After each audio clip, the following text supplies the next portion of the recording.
Masih seputar Emi. Kasihan sekali, banyak sekali yang masuk ke saya mengenai, Bu tolong bantu Emi. Sekarang ini Emi lagi mencari di mana keberadaan anak bayinya ini. Oke, jadi kalian para pengacara, khususnya Bang Hotman Paris dan tim, ya, saya menghimbau Anda. Saya yakin Anda pasti dibayar oleh klien Anda. Tapi tolonglah, etika dan moral Anda didahulukan. Jangan hanya mementingkan kepentingan hukum. Hukum itu ada di urutan ketiga, Pak, dibandingkan dengan etika dan moral Anda. Apakah etika dan moral Anda sudah ditegakkan? Kasihan loh, seorang ibu mencari buah hatinya yang merindukan anaknya, Pak. Tolonglah, ada rasa iba di dalam hati Anda. Jangan hanya memikirkan uang, cuan, dan kepentingan rupiah yang Anda dapatkan. Dolar atau rupiah, saya nggak tahu. Tapi yang jelas pasti Anda dibayar oleh suaminya, Emi. Pada saat si Korea suami bisa ranjang dengan istrinya, saya tidak kenal mereka. Saya belum jadi pengacaranya si Ade. Jadi waktu proses mereka bisa ranjang, waktu proses anak-anak itu dibawa sama dia, saya tidak tahu, tidak ikut-ikutan. Jadi kalau ada tuduhan saya memisahkan ibu dengan anak, itu tuduhan palsu. Saya tidak ikut-ikutan waktu itu. Sekitar 2 minggu lalu, ya sekitar 10 hari lalu lah, saya lagi renang, asisten saya menelepon, katanya ada seorang suami butuh pengacara karena dilaporkan oleh istrinya KDRT di Polda. Suami Korea katanya. Ya, kasus KDRT ya wajar, terima aja saya bilang. Saya nggak tahu kasusnya. Ya kan? Ya udah saya renang lagi. Tahu-tahu 2 hari kemudian istrinya teriak-teriak, Hotman, kenapa kau bela suami saya? Ternyata dia hubungi Putri, yang juga orang dari Hotman 911, minta agar Hotman 911 jadi pengacara dia. Dia bilang kalau kasus KDRT suaminya sudah menunjuk kantor Hotman.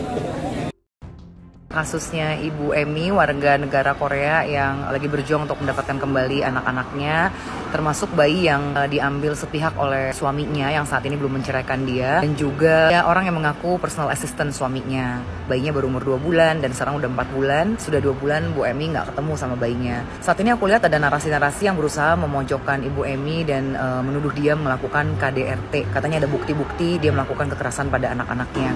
Aku lihat sih ini memang strategi ya, setiap kali ada kasus perceraian, kasus perebutan hak asuh anak, selalu perempuan itu akan diputarbalikkan begitu kondisinya. Aku sendiri udah ketemu dengan Ibu Emi semalam, kita lagi berusaha berpikir apa sih yang bisa kita bantu, karena memang secara jurisdiksi hukum ya nggak di sini kasusnya, di Singapura, dan memang 2 hari lalu udah ke Singapura karena mengajukan gugatan cerai. Kemarin ada informasi-informasi yang mengatakan bahwa pihak suaminya itu berusaha mempolisikan dia. Jadi memang tujuannya kan kalau sampai Bu Emi bisa dipolisikan di Indonesia, dimasukkan ke penjara, ya otomatis dia akan kalah begitu dalam perebutan hak asuh anak. Karena sebenarnya Bu Emi kan bukan mau merebut ya, tapi dia sudah menawarkan joint custody atau ya mengasuh anak bersama.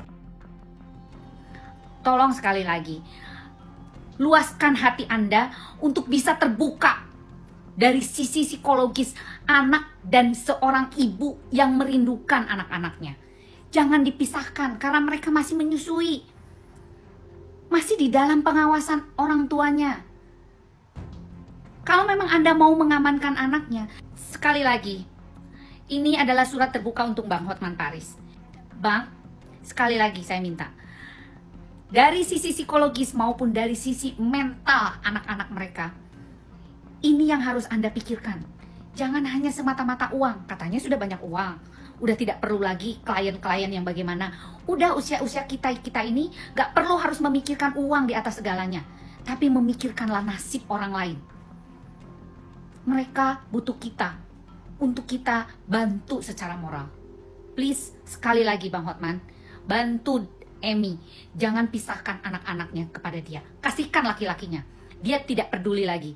Tapi anak-anaknya jangan dipisahkan. Kita tidak pernah berbuat apapun terkait dengan pisah anak, pisah ranjang. Kita bahkan nggak kenal mereka. Bahkan kasus kepolisian pun yang kita dituju belum berbuat apa-apa karena polisi sudah manggil, tapi kan dia di luar negeri, jadi belum penyelidikannya masih tertunda. Jadi saya nggak melakukan apapun. Tiba-tiba seluruh mak-mak nyerang gua gitu loh. kau pisahkan ibu dengan anak. Waktu mereka pisah, kok nggak tahu apa-apa. Gitu loh. I'm just so worried that my baby can suffer from stunting.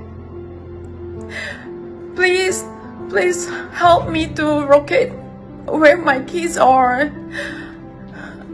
Please come back to Singapore and let's settle all this. Let's don't waste your time, my time. We need to give back our kids their life.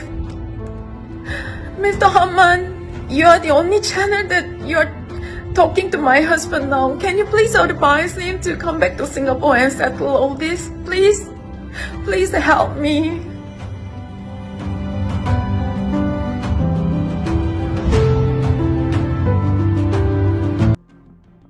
Kasus ini sedang ditangani oleh Polda Metro Jaya. Jadi saya mohon kepada para petugas kepolisian di Polda Metro Jaya dan khususnya kepada Kapolda, mohon ini menjadi perhatian Anda.